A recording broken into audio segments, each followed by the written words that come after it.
ભારત સરકારના મહિલા અને બાળ કલ્યાણ મંત્રાલય તથા ગુજરાત સરકારના મહિલા અને બાળ કલ્યાણ વિભાગ દ્વારા તારીખ 11 થી 13 જુલાઈ 2025 સુધી ટેન્ટ સિટી 2 એકતાનગર ખાતે મહિલા અને બાળ કલ્યાણની વેસ્ટર્ન ઝોનલ મીટનું આયોજન કરવામાં આવ્યું, જેની પૂર્વ તૈયારી અને આયોજનના ભાગરૂપે વહીવટી સંકુલ એકતાનગર ખાતે અધિક કલેક્ટર ગોપાલ બામણિયાની ઉપસ્થિતિમાં બેઠક યોજાઈ। બેઠક દરમિયાન અધિક કલેક્ટર ગોપાલ બામણિયાએ કોન્ફરન્સમાં ઉપસ્થિત થનારા મહાનુભાવોના આગમન, રોકાણ, સ્ટેચ્યુ ઓફ યુનિટી સહિતના વિવિધ આકર્ષણોની મુલાકાત માટેની પ્રોટોકોલ મુજબની વ્યવસ્થાઓ અંગે સંબંધિત અધિકારીઓ સાથે વિગતવાર ચર્ચા કરી આગોતરું આયોજન કરી લેવા ઉપર ભાર મૂક્યો હતો।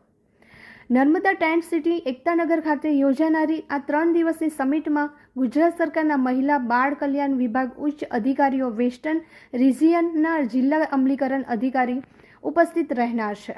આ બેઠક દરમિયાન મહિલા અને બાળ વિકાસ વિભાગ સંયુક્ત નિયામક અવંતિકા દરજી, સ્ટેચ્યુ ઓફ યુનિટીના નાયબ કલેક્ટર પંકજ વલવાઈ અને અભિષેક સિન્હા,